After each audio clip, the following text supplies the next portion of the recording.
right, we're back at the Athletes Podcast featuring Laura Condotta, a senior volleyball player here at Brock University. She's a carded athlete, and a couple weeks ago, she was named to Team Canada's beach volleyball team. So we welcome her here today. Thank you very much for coming. No problem. Oh, she seems super thrilled to be here. All right, so tell us what that was like, coming in and being named to Team Canada for the beach volleyball team. So I've been training beach for a while. I didn't expect to actually make the team this year, but last summer we ended up, me and my partner, Alina Dorman, who plays for U of T, ended up coming in second. So I think that kind of gave us a little bit more pull into it. Second in what? Second at nationals, sorry. Okay. So I think that gave us a little bit more pull into it.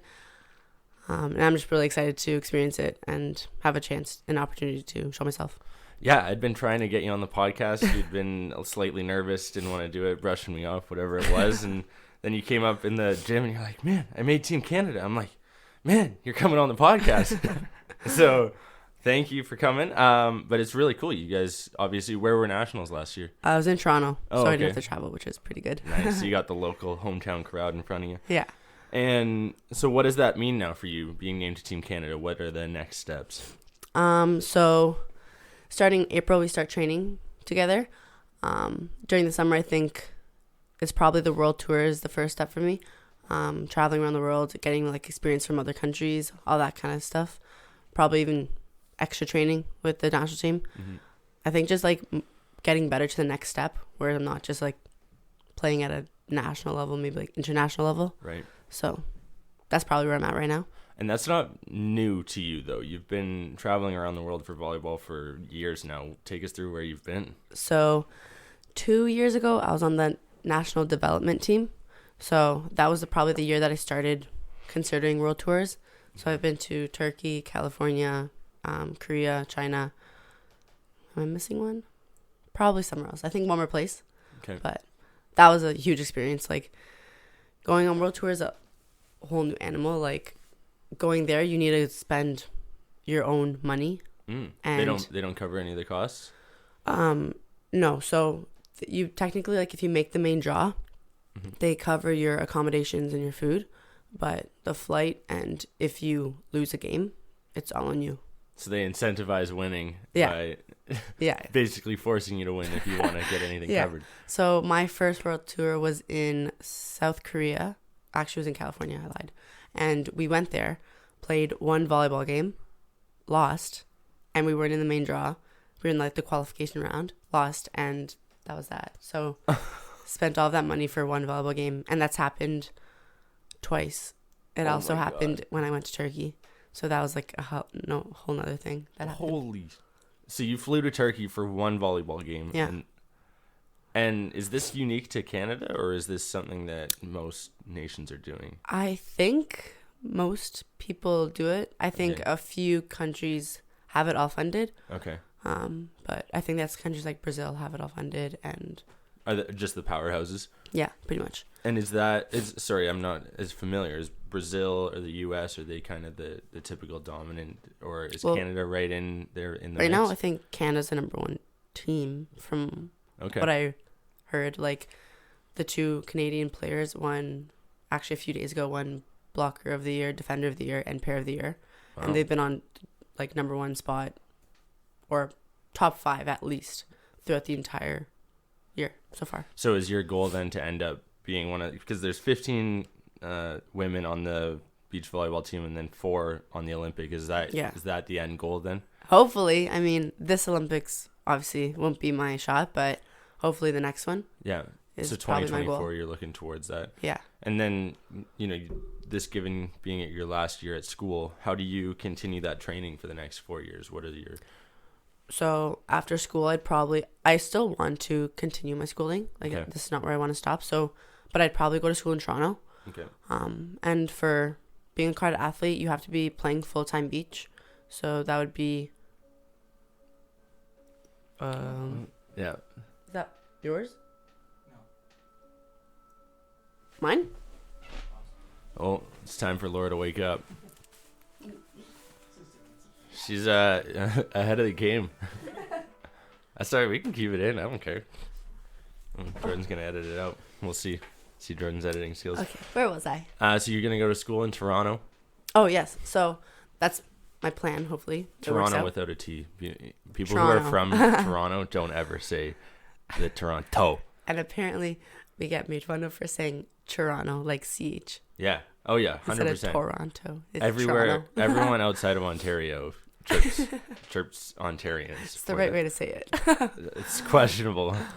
But yeah, so playing beach, you technically have to practice every single day and work out 3 times a week, which doesn't seem like a lot, but when you're adding in like a job and school on top of it, it kind of gets kind of hectic, especially because jobs usually you work from this time to this time, but practice would be in the middle of it kind of thing. Yeah.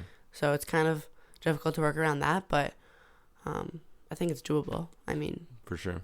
There's others that do it. Yeah, so. Everyone else does it, so I'm sure I can figure it out as well. Yeah, exactly. And your end goal then, hopefully 2024, you're looking at the Olympic trials. Is there much opportunities for athletes outside of, specifically for volleyball athletes? If I'm, an 8-year-old a grade 8 individual who's just starting volleyball in high school, where should I be working towards? What should be my next couple steps to ensure that I try and play at the university level and maybe further? So when I was playing indoor in grade 12, I didn't actually think I was going to go play varsity. I thought that was like the end of my volleyball career. Wow. And then the last tournament of the year, I got recruited by Dale Melnick at the time. That was the volleyball coach at Brock. But I would just say, I don't know, whether you're on a good team or a bad team. I was on one of the worst teams. And what for high me, school is that? It wasn't high school. It was just Etobicoke Titans. Okay. And at the time, we weren't the best team, but we were kind of in the middle of the pack. Okay. Not really a team that was looked at, kind of thing. Right. But for me, it worked out because I felt like I was at a higher level. Got to be the star of the squad. It kind of helped me out because I stood out. Yeah. So I don't know. When I was that age, everyone that was good switched up from my team to a good team. And I know a few people that had the potential to play at a varsity level and then didn't because other girls outshined them, obviously, on the court. Yeah, pays to stay loyal. Yeah. So I don't know. I'd say just work hard, have a good work ethic, and don't give up. Even when things are tough, just know that literally any opportunity is for you if you have the mindset to do it. Yeah, and it wasn't like in your first year at Brock that you were, a standout all-star either. I don't remember. No. Coming in, you were kind of, obviously as a rookie, it's tougher to be performing at that top level, at the university level. But it's been a progression over the past 5 years that you've become one of the leaders and one of the top on the team. Yeah, so my first, second, and third year, every single year at Brock, our team has gotten better, significantly better. But the first, second, and third year, I was nowhere on the leaderboards, at all, right. Nowhere to be found. I wasn't really a player that people looked at all, or seen as a threat on the court by any means. And then just last year, we got a coach change. Yeah. Not that was a factor in it, but I think it has been. He's been pretty good. From announcing games. He's definitely and stuff, been a huge part of our team, growing and right. changing our culture and dynamic and everything. I think though the biggest thing that I got from coach change was that it's kind of like a blank slate. Right. I got to restart. Yeah. He didn't know my bad tendencies or this or that. Sure. Laura passes bad on this part of the court. You know what I mean? Yeah. So it's kind of like a blank slate, and I got to start all over. So that was really nice. He was also a coach that was really big on confidence. So if you're playing crap on the court, he wouldn't just yank you out kind of thing. He would his whole thing about volleyball is learning to play in the tough times. So he's I'm letting you know now, if you're not doing well, you're staying on the court, I'm not pulling you out, so figure it out kind of thing. Right. Which is really nice to hear as an athlete, because in my past years, I'd be like, oh my God, I shanked a ball. Right. I'm going to get pulled out. Oh my God, I can't make this mistake, or else I'm going to get pulled out. So the past years, I feel like I've been playing tentative, other than going for it. Yeah. And just last year, knowing that the confidence was so big for me, I won player of the year. You know what I mean? Wow. So it was just that little change went from nowhere on the leaderboard to winning player of the year. It's crazy. Yeah. And I think it's a lot of it attributes to, and Matt Command, he was in our 6th episode. He's a performance coach.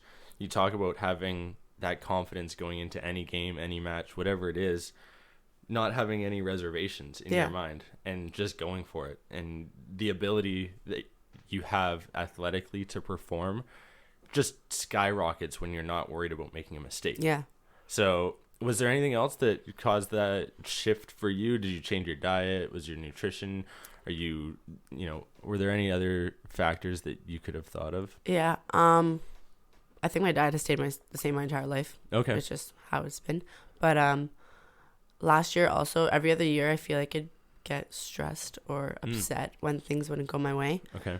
Did you do anything to start fixing that? Yeah. So I don't even know when it was. I think it was when I got a new coach. I kind of saw it as an opportunity to like fully turn myself around in the athlete world, I guess. Okay. So the confidence was one thing that I back 100% was what changed me, but also my like attitude towards everything. Before I feel like I was a very negative attitude. I like did something wrong and I'd like swear in my head kind of thing. Yeah. Or just get down on myself instantly. Whereas like this year, whenever I made a mistake, I'd kind of learn from it. So say I hit the ball out, I'd be like, okay, it's because I dropped my elbow. Yeah. So next time when it's in the spot, just know to reach higher kind of thing. So instead of like being like, crap, I did it again, it'd be like, no, this is what I got to do next time. Don't do this again. Yeah. Identifying the mistake you made, figuring out what you do need to rectify that, and then performing the next time. Yeah. So I think that was like a huge thing. Also, just like my mindset was just always like, everyone makes mistakes. Who cares? No one cares. And I always play a game being like, I made a mistake. Everyone's like, oh, she sucks. But this year I was like, when another person on the team makes a mistake, it's out of my head in 2 seconds. So I'm like, that's with everybody. No one's going to remember anyone's mistake. So who cares? Just play. Yeah, you get the gals. Actually, the guys do it too. But in volleyball, especially indoor, you guys do that thing where everyone comes together, claps hands in the middle, boo rah rah, whatever. Yeah. And that seems to be your guys' way of just eliminating any thoughts from that point and then reset. Yeah. It's a cool little thing. Is that unique to volleyball? Does it start at a young age? That's not unique to volleyball. I think it's just a thing. Okay. Because in volleyball, there's so much focus that goes into every single movement. So like when you're passing a ball, one little off angle, your ball is going to Timbuktu. You know what I mean? So I feel like focus is like a huge thing. And by like coming into a circle in between points just gives you that few seconds of just resetting and like not thinking about volleyball and like having fun with your teammates, right? And then the second the whistle blows, it's like focused again. And then you're not focused and then you're focused again. You know what I mean? Yeah. So just having that and like having teammates just kind of lightens up the mood, like relaxes things a little bit. Yeah. Tell us about the group of gals you guys have. You guys seem to have a lot of fun together. Yeah. So over my past few years, this has definitely been the most fun I've ever had with the team. Everyone just seems to be meshing like really well. We all have the same personality. I mean, well, that could be. I mean, I guess that could be pretty rad sometimes, but we all mesh well. Like, I don't know, everyone's takes everything with a grain of salt, and like we can joke around with each other, and no one takes it personally. It's just really nice to be yourself and know that no one's gonna be upset or like. Yeah. You know? Again, it's that confidence thing. Yeah, it goes exactly. Back to just being able to be yourselves, and that's the key. Yeah. And clearly, it's working because you guys are performing well. Oh, for sure. And as well as like with the culture switch, like our coach keeps on pushing, we before me. So that's, I think everyone has bought into that a lot. Yeah. So everyone has each other's back no matter what, whether it's good or bad. Like everyone will be standing by each other, which is awesome to have. Yeah. Knowing that you have another 16 girls that will have your back if anything happens. Yeah, it's incredible. Yeah. Just having that in the back of your mind at any given point, whether it's on or off the court, right? And what is that support network like off the court? Because you guys spend so much time training, so much time together. It's kind of like another family. And how do you I'm sure it aids in when you're going through school, when you're going through the tough times, exams, right now, only getting a couple days break. How do you rely on them, and how much better did they make you? Yeah, so there's actually a few girls that are out of province, like from BC. Shout out to BC. Yeah. Hannah Davenhill used to play for New Zealand. From New Zealand, like she never saw her family. Like we were her family, kind of thing. Yeah.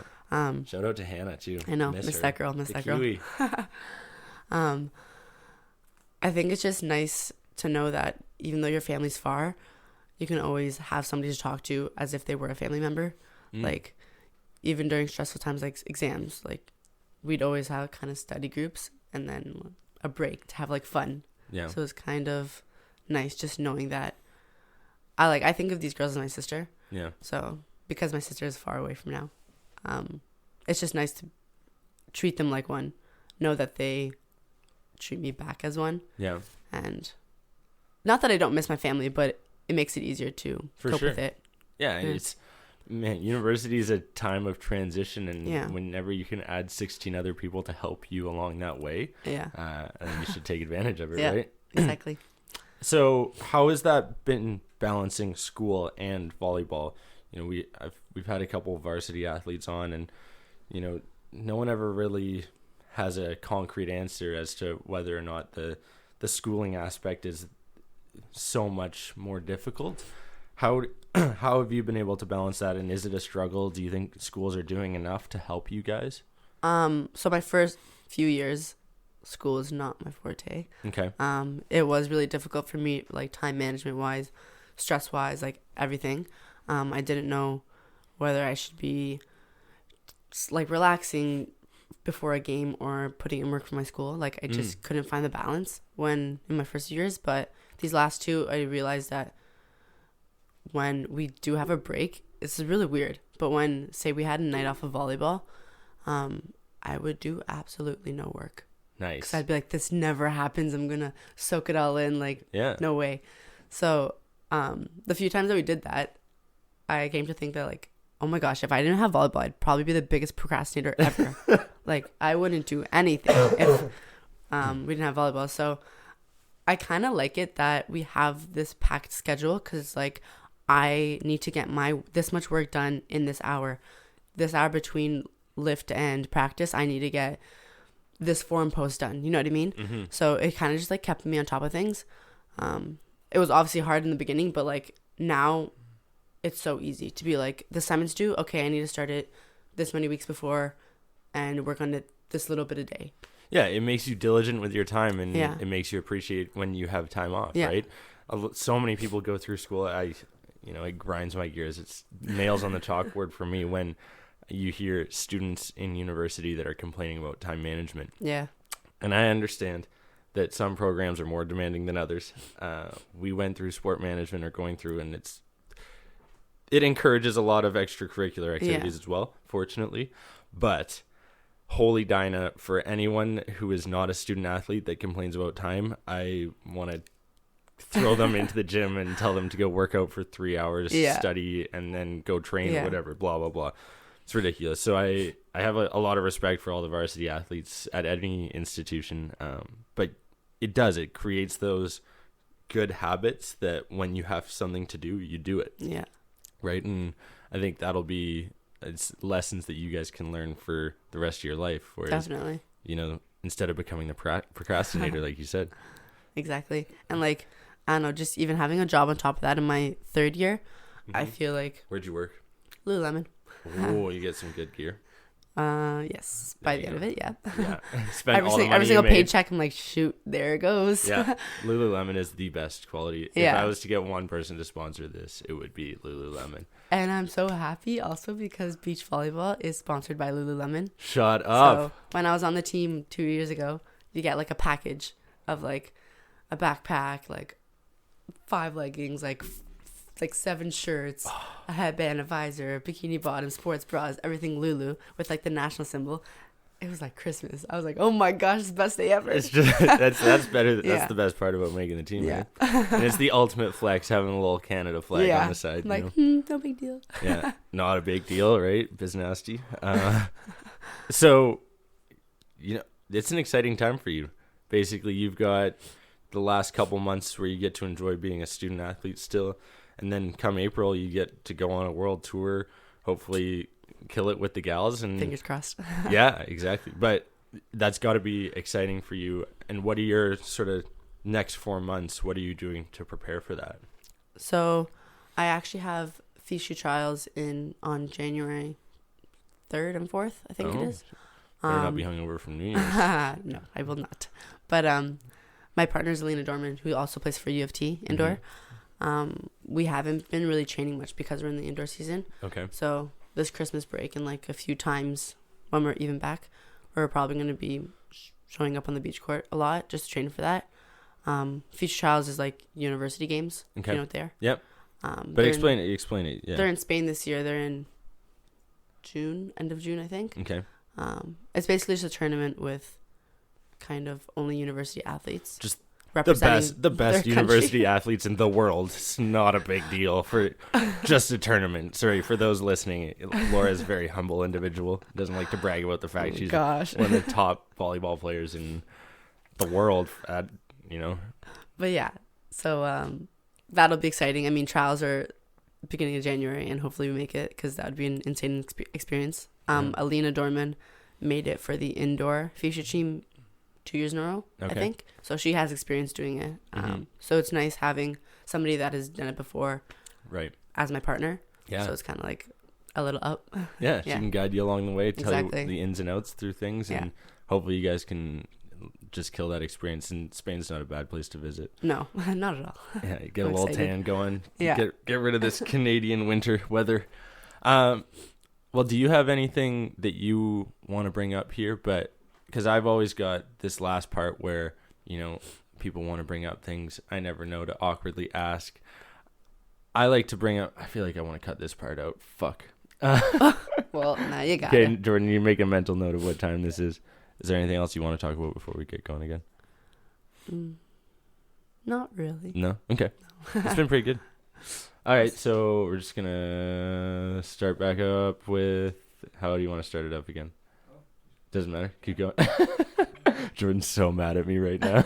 No, I'm just out of it.